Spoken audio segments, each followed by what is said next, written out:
Hello everybody! So we are going to be reviewing episode 8 of the Hounds of Sisyphus.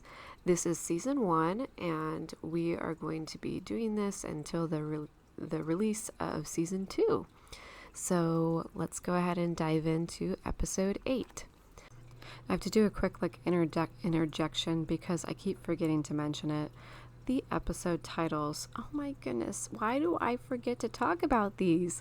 Alright, so episode 7 and episode 8 are actually like kind of back-to-back continuations of each other because the episode title is called Nature of the Mind. So, Nature of the Mind, this is referring to inner workings of what's going on inside your head. Now, we can go in multiple different directions with this, but let's go ahead and go with the Buddhist route.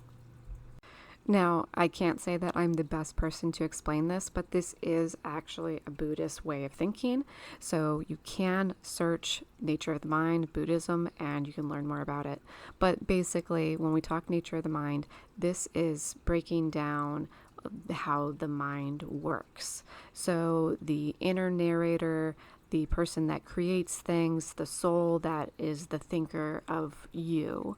So the thing that can remember, the thing that is, and even the empty part where you don't think anything at all. You know, that time when your brain isn't going. If you have ADHD, you do not know what this means. So that's kind of the idea. I think this is very interesting to title this with this chapter, especially given this first part with Jinwoo. Now, episode 8 starts with Jinwoo in bed. I think that's pretty interesting that this story definitely, even though it's considered yaoi, it really focuses more on the psychological aspect. There isn't like a lot going on in other areas. So we do get some random moments, more on Jinwoo's fantasies. Now, I think something that we need to consider is whether these are daydreams, actual dreams, or hallucinations. So I think there are a mixture of these throughout the series. We have moments where Jinwoo legitimately seems to be, hallucinating, like there's something he thinks is there, like he's not sure about it. There's moments where I think he's just kind of imagining things, and that can happen, he's kind of a vivid dreamer. And then there's moments where he wakes up and he, expected something to happen. So our first instance was in, episode 3, when he almost stabbed Guan. So he was having some type of a moment there coming out of sleep. Now, our second moment is right now, episode 8. So he's laying in bed and he appears to be awake and he's contemplating his life choices. And we see that he is imagining Guan behind him. He doesn't seem surprised by this though, right? So he, at first, he can feel him back there. He can see him touching, he's not reacting right away, right? So he is imagining this, and then the words are kind of what snaps him out of it. But let's back up for a second. Do you see the line where he said his body was ice cold? This could be some good evidence for us that maybe Guan is not really human, or not at least a normal human anymore, because why would that be the case? He was lifting a heavy box, they were resting, he was crying, his body should have been warm. It should have been very warm. So I'm going to try and keep an eye out for more instances where they're talking about the body temperature, but this seems like it is a really solid evidence that he might be somehow related to the maggots. Okay, so let's keep going. Right now, Jinwoo, again, working on his life choices here, thinking about how he's feeling about all of this, like how he's reacting. Now, later on in the series, Jinwoo says, I was mistaking my heart beating fast with love when it really was fear. Again, is he really not that self-aware that he can't recognize the difference? I guess you can say like it's the same side of the coin type of a thing, or different sides. What is the saying? Different sides of the same coin. That's how I say it. But I still feel like Jinwoo is self-aware enough that he would recognize, fear, which he's experienced in his past, versus an unknown feeling at the very least. So it shouldn't feel the same way, I would think. But, maybe not. Maybe he is mistaking fear and love. That could be the case. So let's keep going. He's imagining Guan behind him, and he's like okay with this situation up until Guan kind of speaks the truth that's inside his mind. And he says, do you want to sleep with me? Right? And that makes him all flushed and nervous, and that's when he turns his head and he actually looks for him. He says, what was I even imagining just now? So I'm curious, was this him having just vivid daydreams, or was he actually having kind of a hallucination going on? Now, going two ways of thoughts. INFJ, very inner mind focused, very big on imagination, very vivid dreamers. They can stand there and have an entire movie playing in their head, and it looks very real to them. That's what that is supposed to be. Okay, so that is very likely that this was just his imagination. But let's say supernatural wise that it could be like Guan projecting himself onto Jinwoo to try and influence his feelings. So if we want to go evil Guan's side, maybe he is trying to seduce Jinwoo for some weird reason. I don't really know why yet. That would be kind of an interesting thing to kind of like gaslight him into being like, yeah, you like me, you chose me, this was your decision. So I could see that you could have someone with a supernatural power have that ability and be able to do that. So just kind of saying, which one do you think it is? And I'm leaning more towards Jinwoo having the vivid imagination. But it's fun to think that Guan might have more psychic powers. That would be kind of interesting. Right. So moving on from there, he does not sleep very well. It's very, very obvious. And he is hanging out with the kids and doing their schoolwork. He is stuck thinking about Guan, and I think that it's kind of interesting because he says maybe this is karma for thinking such inappropriate things about Guan. So again, more the vivid imagination, but he was actively thinking those things. So he wanted to be thinking about Guan in that way. And this is where he starts to get a little bit of self-reflection, which is very common for INFJ. To think, well, why am I so interested in Guan maybe in this way? And this is where I started developing my theory that Jinwoo was actually, abused in some shape or form when he was younger. The dad's picture being blacked out and with a crack over it, that's got some, foreshadowing on it. But what we're seeing here is young Jinwoo having what he described as a secret hobby. Now, why do kids need to have a secret hobby? Because their parents are not okay with the thing that they're doing, right? So his secret hobby was watching wrestlers and stuff like that. That's pretty normal hobby. Like, you can have some families that are against that. That's not like unheard of. But the fact that he called it his secret hobby, kind of indicates that he was not willing to share that information with anybody. And it's not like it's a taboo thing. So he might have been socially isolated so that he couldn't share it with even kids at school or things like that. Because why wouldn't that be something you can talk about with someone? But it was a secret. And he focused on the fact that he liked watching, the kickboxing and things like that, because they were people that could protect those around them. That was what he said. His exact words. He wanted to protect those around him. Most kids want to protect themselves, right? Most kids are thinking like, I wish I was strong enough to, stand up to my bully, or to, people to look at me and think I'm strong, more inward focused. But we have Jinwoo here, little kid Jinwoo, who wants to protect someone. He's not strong enough right now. He's too small. He feels too fragile. He's not able to do this. Who did he want to protect? If he's in a socially isolated environment, he has his parents. So most likely leaning towards he wants to protect his mom. So his mom must be taking the brunt of whatever is going on with dad.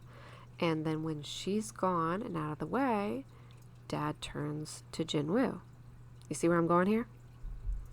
But I love Jinwoo's denial, and I absolutely love that it only lasts one episode. Because a lot of times I get really frustrated with characters when they are like adamantly being like, no, we will never date. I've made the decision for both of us, even though I do love you and act like I love you and treat you like a lover. But you know what? No.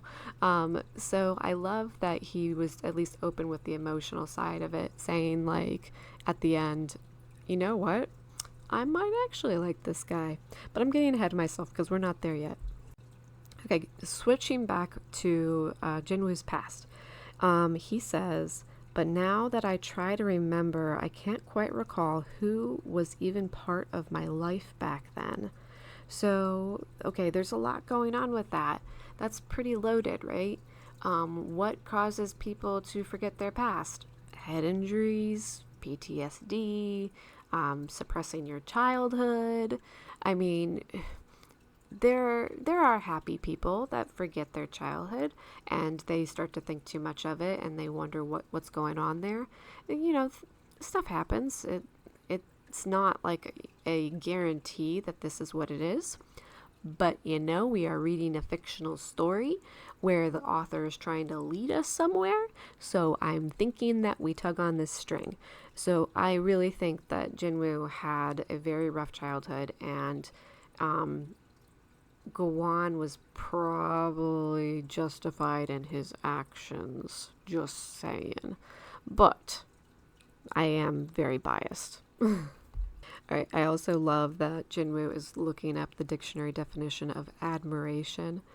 So it's really funny because he actually feels the need to double check this. I mean, it might have been like a homework assignment for the kids, but it's just kind of funny that he's using this method to try and determine his feelings. So the dictionary definition that it gives is a feeling of respect, approval, or appreciation for someone or something exceptional or inspiring, often mixed with a hint of longing. Author, come on. That's pretty funny. So he turns the word admiration to respect because that seems a little more distance. But I don't think that he even likes that, because inside he knows that he's feeling something that is a little bit more than what he would for anybody else that is in town right now, because he can feel respect for the dock, he can feel the respect for the people that are making the food, for the other people that he's surrounding himself with, but Gowon is another level. So there's something there. He's just trying to figure it out at this point. And I love that Jinwoo actually says he sure knows how to put what he learns into action, doesn't he? So again, the author is really pointing this out to us, that Gowon is a result of what he's learned. Everything he has, everything he's done, has been taught to him. Now, once again, we have a scene where Guan is taking what Jinwoo said to heart. He put his rings back on, but he left the ring that was on his ring finger off because Jinwoo said that that was supposed to be special. So, one, that's really adorable. Two, again, is this a manipulation tactic? Is he doing this as a way to flirt? Because it seems so flirty. But, I really just think that Jinwoo is saying things to Guan, and Guan is just a good listener. He takes everything that he says very literally. And we see that later in the series to a fault. So I think what we can see right now is Guan is being sincere. This is just an action. He doesn't have any ulterior motives to taking that one particular ring off. He is just doing what Jinwoo said. All right, so now going to the next little bit. And this is like the squealy part where it's just so cute. So Guan is describing that maybe he will someday have a ring on that finger. And Jinwoo's like, oh, really? So you want to get married? And he's going on and being like, well, maybe, but only if it's someone like you. And again, isn't that just so flirty? But I think Guan means that very seriously. Like he's becoming very attached to Jinwoo because Jinwoo is a kind person. He is a helpful person. He's very sincere. He wants to be with someone that will teach him and will help him grow. So he actually says that he's hoping for someone like Jinwoo, someone that, how does he say it? Someone who's decent and warm. That would be perfect, is how he describes it. Now, there was one point where Lezhin put out an ad, and they had Guan as, the different alliances, like for D&D, they had him as lawful neutral. And I thought that was a pretty good indicator of kind of what his personality is like. Like, he's not good or bad. He just follows the rules. So when he says he wants someone decent, he wants someone who will follow the rules, When they are given a task, they are able to complete it. They don't put themselves above other people. They are consistently trying to think about other people and how their needs need to be met. So he's looking at Jinwoo and saying, hey, you tick all these boxes. And Jinwoo is very flattered by this. So flattered that he has to run away right away. And it's kind of interesting because he uses the excuse that he's not feeling well. And he leaves poor Guan to do his homework all by himself. And then Jinwoo has a little midlife crisis outside. And that is about where we are left for this chapter. Because he realizes that his heart went pitter-patter with this moment. Now, later on in the series, when Jinwoo says, it was actually fear, I'm curious, was he feeling fear right now? Like, this is a moment that gives you those butterflies. Like, if someone that you think you like is saying, I wish I could be with someone like you forever, the thought that you could say, oh, I have a chance, I think that's what he's going through right now. Because the alternative, wouldn't you be more like, no, you can do better than me. They say something like that. So I think Jinwoo isn't being honest with himself later. Like, he's kind of, later on, I think he's kind of disgusted with the fact that he had fallen for someone who had done things that are wrong. because he is a very altruistic person. He wants the world to be a good place, you know? He's hoping for the best in everyone. And we'll talk about that later as we get going later in the series. But that's kind of Jinwoo's personality, where he's really looking at everyone and saying, you have the capability to be a good person. And he gets really, I don't know how the best way to say it, like just really upset or depressed, I guess, when people show their worst sides to him. Like, he kind of gets that thought, like, how could you? Really, like, how could you? And I think that's really interesting for someone that will stab people in their sleep. But he doesn't remember everything, so we'll have to see.